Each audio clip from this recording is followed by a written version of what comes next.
ಆತ್ಮೀಯ ವೀಕ್ಷಕ ಬಂಧುಗಳೇ, ಪಾಟೀಲ್ ನ್ಯೂಸ್ ಅಲರ್ಟ್ ಸುದ್ದಿವಾಹಿನಿಗೆ ತಮ್ಮನ್ನು ಆತ್ಮೀಯವಾಗಿ ಸ್ವಾಗತ, ಸುಸ್ವಾಗತ, ನಮಸ್ಕಾರ. ಹಾಲಾಪುರ ರೈತ ಸಂಪರ್ಕ ಕೇಂದ್ರದಲ್ಲಿ ಬೀಜಗಳ ವಿತರಣೆ, ಬೀಜ ಖರೀದಿಯ ಭರಾಟೆಯಲ್ಲಿ ಮುಗಿಬಿದ್ದ ರೈತ, ಮತ್ತಷ್ಟು ಮುಂಗಾರ ಮಳೆಗಾಗಿ ಮಿಗಿಲೆತ್ತರ ನೋಡುತ್ತಿರುವ ರೈತನ ಕನಸು. ರೈತ ನಕ್ಕರೆ ಜಗವೆಲ್ಲ ಸಕ್ಕರೆ ಎಂಬ ಸಾಮಾಜಿಕ ನಾಟಕ ಶೀರ್ಷಿಕೆಯಂತೆ ಇಂದು ವಿಶ್ವದ ಮನುಕುಲ, ಮಾನವ ಕುಲ ಸುಖ, ಸಮೃದ್ಧಿ, ಶಾಂತಿಯಿಂದಿರಬೇಕಾದರೆ ಅದಕ್ಕೆ ಮುಖ್ಯ ಕಾರಣ ರೈತನ ಶ್ರಮ, ರೈತನ ಬೆವರು.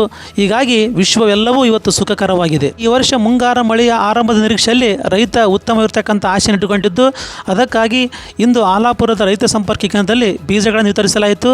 ಈ ಒಂದು ಬೀಜ ಖರೀದಿಯ ಭರಾಟೆಯಲ್ಲಿ ರೈತನು ತಲ್ಲೀನಾಗಿದ್ದು, ಅದಕ್ಕಾಗಿ ಹೆಚ್ಚು ಮಳೆ ಅನ್ನುವುದಕ್ಕಾಗಿ ನಾವು ನಮ್ಮ ಸುತ್ತಮುತ್ತಿರ್ತಕ್ಕಂಥ ಪರಿಸರವನ್ನು, ಬೆಟ್ಟ ಗುಡ್ಡಗಳನ್ನು, ಗಿಡ ಮರಗಳನ್ನು ನಾವು ಹೆಚ್ಚು ಉಳಿಸಿ ಬೆಳೆಸಿ ನಮ್ಮ ಭವಿಷ್ಯವನ್ನು ರೂಪಿಸಿಕೊಳ್ಳಬೇಕಾದರೆ ನಾವು ಆದಷ್ಟು ಗಿಡ ಮರಗಳನ್ನು, ಬೆಟ್ಟ ಪರ್ವತಗಳನ್ನು ಉಳಿಸಬೇಕಾಗಿರ್ತಕ್ಕಂಥ ಸಂದರ್ಭ ಇಂದು ಮನುಕುಲಕ್ಕೆ, ಮಾನವ ಕುಲಕ್ಕೆ ಭಾಳಷ್ಟು ಒದಗಿ ಬಂದಿದೆ.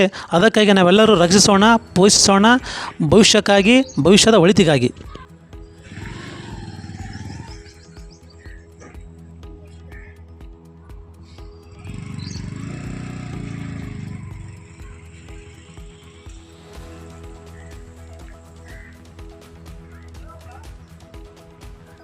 ನಮ್ಮ ಹೆಸರೇನ್ರಿ? ಸ್ವಾಮಿ ಅಂತ ನನ್ನ ಹೆಸರು ಗುಡಿಯಾಳ್. ಈ ವರ್ಷದ ಬಿತ್ತನೆ ಕಾರ್ಯ ಹೆಂಗೆ ನಡೆದೈತ್ರಿ?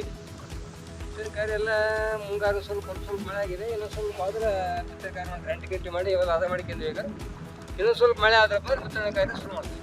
ಈಗಾಗಲೇ ಬೀಜ ಗೊಬ್ಬರ ಎಲ್ಲ ಖರೀದಿ ಮಾಡಿ ಇಟ್ಕೊಂಡಿರಿ? ಆ ಬೀಜ ಮೊನ್ನೆ ಈ ಕೃಷಿ ಕೇಂದ್ರದಾಗ ಬೀಜ ತೊಗರಿ ಹೆಸರು ತಂದೀವಿ. ಆದ್ರೆ ಇದು ಮಳೆ ಇನ್ನೂ ಆಗಿಲ್ಲ. ಆದರೆ ಬಿತ್ತಬೇಕಂತ ಮಾಡಿ.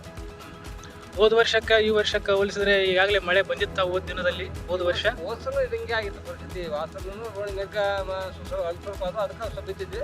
ಅರ್ಧ ಮತ್ತು ಸರಿಗೆ ಆಗಿದ್ದಿಲ್ಲ ಬೆಳೆ. ಏನೋ ಬಿತ್ತೋದೈತೆ ಬಿತ್ತಿದ್ವಿ. ಅದೇ ಈ ವರ್ಷ ಏನು ಸ್ವಲ್ಪ ಆದರೂ ಭೂಮಿ ಹಸಿ ಆಗಿದೆ ಈಗಾಗಲೇ? ಆಗಿರಲ್ಪ ಹಸಿ ಆಗ್ಬೇಕು. ಇನ್ನೂ ಒಂದು 6-8 ಫೀಟ್ ಹಸಿ ಆಗಿ ಬಿತ್ತೀವಿ. 6 ಫೀಟ್ ಅವಾಗ ಕಡಿಮೆ.